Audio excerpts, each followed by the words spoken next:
abang biarkan dia pergi? Kenapa abang anggap seolah-olah tidak apa-apa yang berlaku? Awak cakap ni sayang. Abang ni sentiasa ambil kisah. Kenapa awak nak cakap sedemikian rupa? Jadi tengok sekarang ni. Awak anggap Hani tu tak wujud dalam hidup abang. Dalam hidup kita. Mana hati perasaan awak? Awak dah tak sayang Hani ke? Tak sayang? Awak cakap saya tak sayang anak kita. Saya sayang Hani. Tapi apa yang dah terjadi tu dah terjadi. Sekarang ni saya fikir pasal awak. Awak hidup, awak ada depan saya. Betul ke saya masih hidup?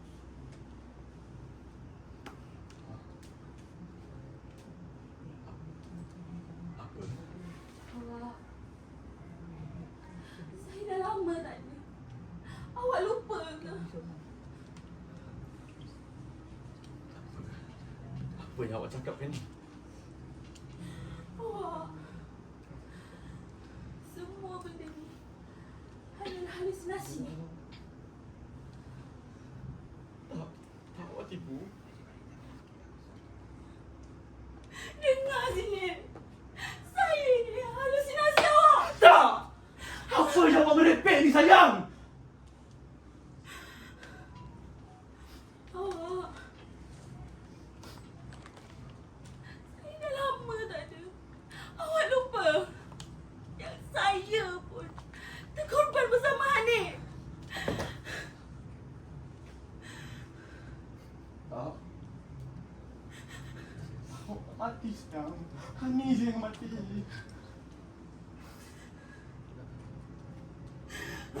Dengar sini Azmi. Lepaskan saya! Lepaskan saya! Lepaskan saya! Lepaskan saya! Lepaskan saya! Lepaskan saya! Lepaskan saya! Lepaskan saya!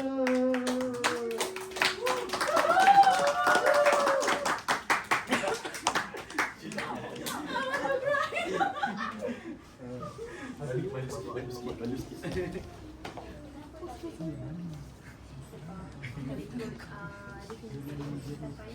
Orang selalu panggil dekat anak. Dalam situ ni saya menekankan, saya ada antisipasi daripada satu pementasan itu jugalah pasal kehilangan anak. Tapi saya buat macam kampanye tu bukan bermakna dekat anak je, dekat seseorang kita sayang pun boleh jadi kampanye kita. Contohnya macam isteri dekat Azmi tadi. Cerita dia sebenarnya pasal permulaannya sebelum hari anak diorang tu Hani tu mati. Dekat babak satu saya buat sebelum ni kalau dia keluarga yang bahagia. Tapi semenjak ada kemalangan berlaku, Hani tu dalam berat rendah disebabkan oleh kemalangan. Dalam babak tu, babak cerita tu dia akan banyak kepada fokus pada Hani. Iaitu macam dia tak boleh nak terima yang isteri dia tu dah tak ada. Memang dia sayang Hani tu tapi dia anggap isteri dia tu lah cinta pertama dia. So dia selalu macam cakap sorang-sorang. Dia adalah orang yang buka warung. So setiap kali macam dia macam cakap sorang dekat kedai dia. Sekarang bila dia cakap dekat jiran dia, jiran dia pun pelik macam kenapa kau buat macam isteri kau masih hidup sedangkan isteri kau tu dah tak ada. So dalam babak 3 ni which is yang saya pentaskan ni ialah nak menunjukkan yang, nak menyedarkan yang sebenarnya dia selama ni seorang-seorang. Dia anggap isteri dia ni gila, rupanya dia ni yang gila. Macam tu.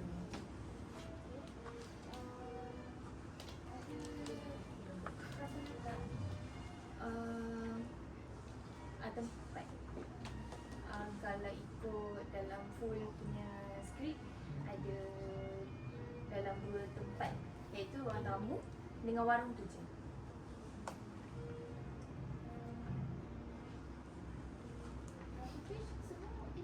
41. Tapi tak sama dengan space yang saya bagi. Ini font size berapa? Waktu tu saya salah saya buat kat area, tapi saya dah edit, saya buat dalam New Roman. Berapa saiz? Saya 12.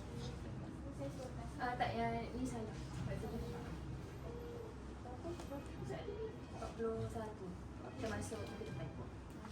Awak harapkan benda ni berapa duration? Berapa masa? Dalam setengah jam macam tu. Sekejap. Sekejap je.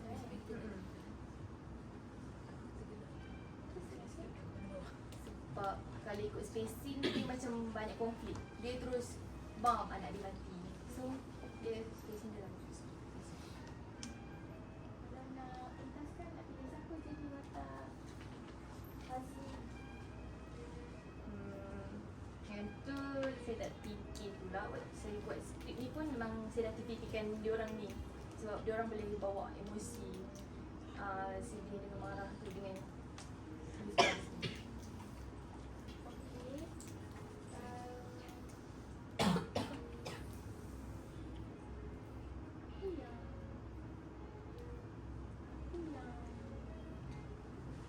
Kelainan cerita awak berwarna cerita.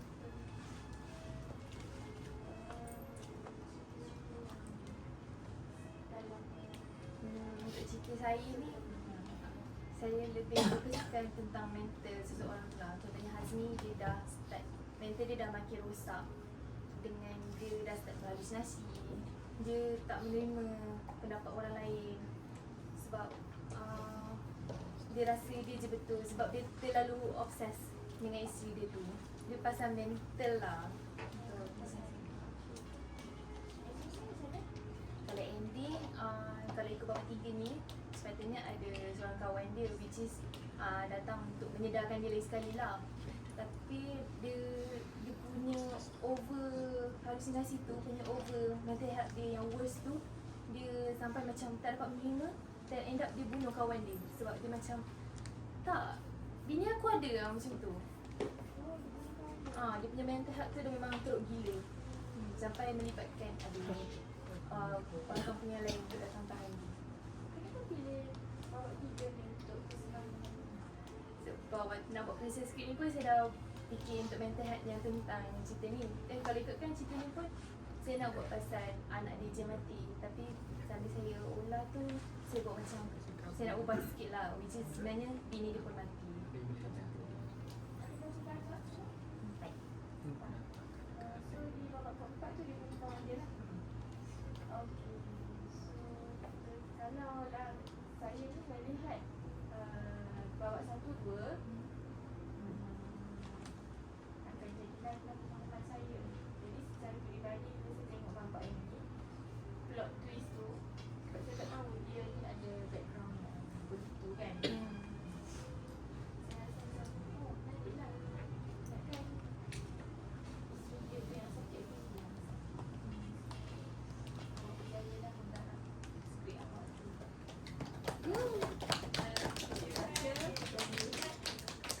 Saya tapi itu kalau saya terus tengok babak 3 kan. Kita tahu juga kan kalau babak 3 ni ke depan kan. Saya fikir tu masa singkat lah ni. Kita pulang pada Terima Okey, kasih. terima kasih.